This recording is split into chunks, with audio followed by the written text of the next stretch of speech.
Batman Begins was Christopher Nolan's first film in his iconic Dark Knight Trilogy, which released in 2005. The director had earned his right to revive the character of Batman through his previous films, which dealt with the interrogation of his protagonists, the merging of subgenres, and a trademark focus on manipulating the narrative structure and its usage of time. While Nolan conveys this in Batman Begins, what drives his realistic approach is the frameworks of the neo-noir film, which the filmmaker portrays through his iteration of Gotham and its central character. When looking at this, we start to peel back the layers that makes Batman Begins such a brilliant first film in a globally successful trilogy. This video essay continues my Christopher Nolan Marathon, where I create content on every film in the director's filmography, including Tenet when it releases later this year. During the build-up, I will also be covering news and information surrounding Christopher Nolan's latest film. To stay up to date with all of these videos, then subscribe to the channel and turn on your notifications. Also, if you enjoy it, remember to leave a like rating. Without further ado, let's dive into how Christopher Nolan approaches Gotham through a neo-noir lens. To fully appreciate the films of Christopher Nolan, an understanding of his admiration for and the relationship to film noir is absolutely essential. As we have covered in this series, Nolan's earlier work on Following, Memento and Insomnia were key to establishing a trust between the director, the studios and the audience. He laid out his approach in combining mainstream and independent film techniques, with the most obvious choice being his attraction to the noir film. While it's true that Nolan hasn't made a pure noir since his first two films, the director's essence towards everyday fears placed into tightly compressed situations still casts a long shadow over the themes and characters of his later films. In the Dark Knight Trilogy, the three films serve to illustrate how Bruce Wayne's successful transformation into Batman is about overcoming his fears by taking control of them. As Wayne puts it to Rachel Dawes in Batman Begins, he has to learn how to control his darker impulses, moving beyond being a coward with a gun to understanding that justice is about more than revenge, a lesson which Leonard Shelby in Memento failed to learn. To truly become Batman, Wayne must, as he puts it, learn to turn fear against those who prey on the fearful. In each of the Batman films, this battle takes different forms, but remains essentially the same. And if the ending of Nolan's final Batman film is any indication, he has come to believe that a man can beat his darker impulses and accomplish this goal.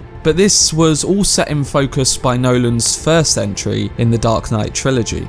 Batman Begins may not have gone as far as The Dark Knight in capturing a heightened sense of realism, but it did set a tone which Nolan has been building throughout his career.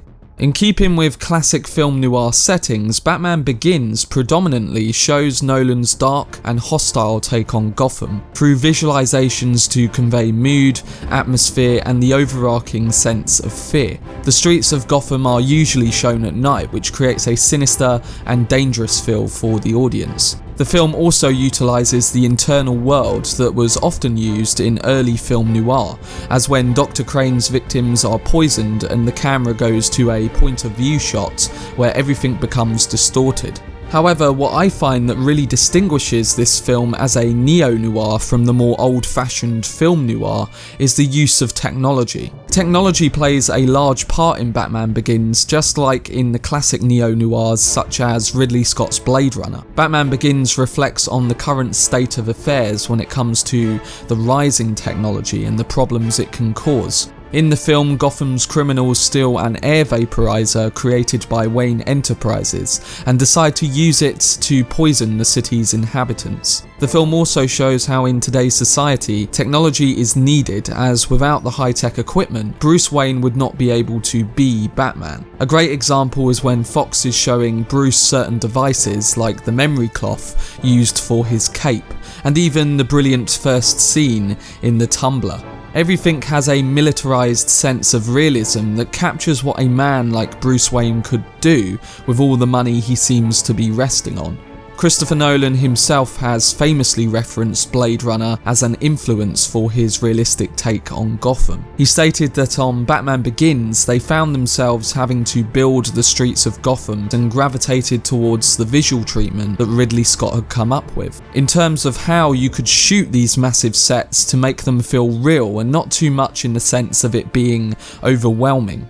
They immediately started looking at the rain, the handheld cameras and the longer lenses to really convince the audience with the atmosphere of the world that the production crew were trying to create. Whereas in The Dark Knight, we tend to get many scenes in the first 2 acts of the film set in daylight, all while still conveying the darkness of Gotham City through physical events. But Batman Begins, for the most part, uses the nighttime version of Gotham to portray these noirish moments. Just like I mentioned in my video on Insomnia, Nolan displays his usage of genres in his films in different ways, even from film to film in his Batman trilogy. Each film in the trilogy feels like it's set in the same world, but just through a slightly different lens of the genre.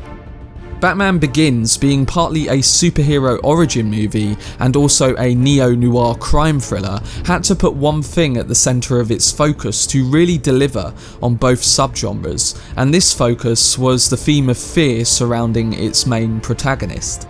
We get the origin and growth of Bruce Wayne into Batman, all while experiencing his descent beneath the corrupt and darkened nature of Gotham. Because of this, the audience experiences the film like they are a part of the city, and feel its constant weight as it crushes people in the underbelly. Batman Begins is a deep superhero movie that asks some philosophical and psychological questions regarding the nature of true justice, and how far individuals and a collective society should go in order to stop crime. The film probes the feeling of fear in how a person can master their own fear in order to become mentally and physically stronger. We experience the completion of this concept by the time we come to The Dark Knight Rises, but without the prominent focus on it in Batman Begins, the journey wouldn't have felt complete when understanding the character of Bruce Wayne. Christopher Nolan asks the question of how do we control our own fear and keep it from controlling us.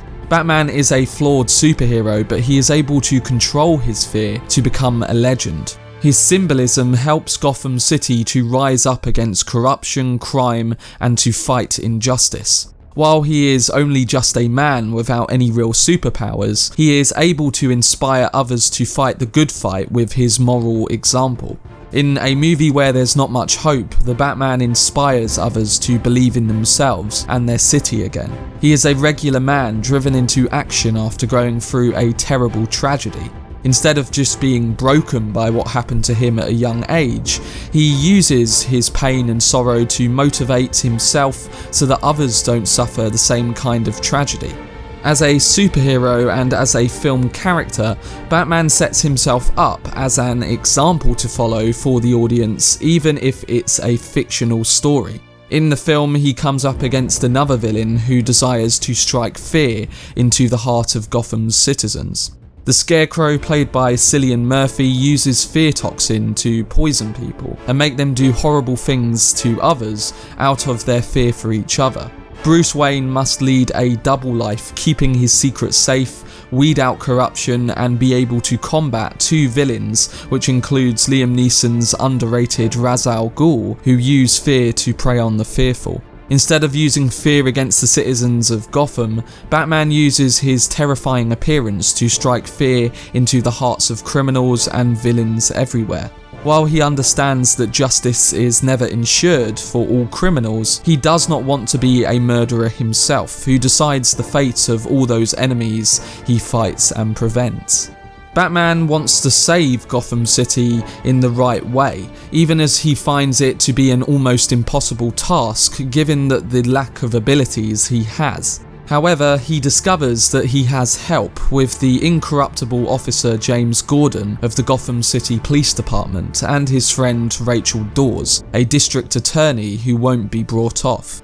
In the classic film noirs of old, femme fatales were embodied by sexual, amoral females out to inhibit the male protagonist through seduction. Because values have changed quite significantly since the film noir of the 1940s, women appearing in neo-noirs tend to be seen a lot more as equal to their male counterparts. While keeping their sex appeal and potentially dangerous charm, the women of neo-noir try to reflect the women of present day, presenting them as intelligent, savvy, and tough, such as Trinity in The Matrix. Although she lacks the seductive charms of the old femme fatales, her emotional connection to Bruce is another drive for him as a central character. With this, we see how Nolan aims his focus rather than presenting too much of the traditional in a way that misaims his focus. All the characters and the plot revolves around Bruce and his transition into the Caped Crusader. And with fear being the key theme that intersects through the noir-like sensibilities, we in the end have an authentic and appropriate take on the beloved character. Making a superhero film is an extremely difficult process, which is why director Christopher Nolan should be given a lot of credit. He built a relationship with Warner Brothers that allowed a one for you, one for me type approach. After Batman Begins came The Prestige, and after that came The Dark Knight, and so on. It's about creating a level of trust and collaboration on a project which has a lot of effort and care put into it. It's a realistic take on the Batman, and it's a franchise that has produced 3 excellent and very unique films. For myself and many other fans, Batman Begins is more than just a simple superhero movie. It's a morality tale about hope overcoming fear, how to overcome adversity to become a stronger person, and how to set an example for others to follow in your footsteps. Batman has survived in our popular culture for so long because you get the sense that he is a relatable character for many people despite the fiction behind it. He is a man who has his strengths, his weaknesses, but at the same time, as a human, he will make mistakes. Still though, he is a powerful individual that strives to fight for justice, hope, and wants to bring the best out of others. It's important to remember that you don't have to become a superhero like Batman to emulate those characteristics. You just have to do the right thing and be a good person. Within the neo-noir world that Christopher Nolan presented, he gives the audience this message in the hope that it will spread on in the times of darkness. But let me know down below what you thought of Batman Begins, alongside things that you find intriguing about Nolan's first film in his Dark Knight Trilogy. My next video in this Christopher Nolan marathon continues with The Prestige. In particular, I will be discussing how Nolan approaches the themes of rivalry, obsession, and identity to really capture his main characters in a different way. This video will be released sometime next week alongside much more content on the director's extended filmography coming over the next month. To stay up to date with this series along with all the latest news on Tenet, then subscribe to the channel and turn on your notifications. Also, if you enjoyed this video, remember to give it a like rating. Anyway, I hope you guys enjoyed it. I've been Cortex, and as always, make some noise.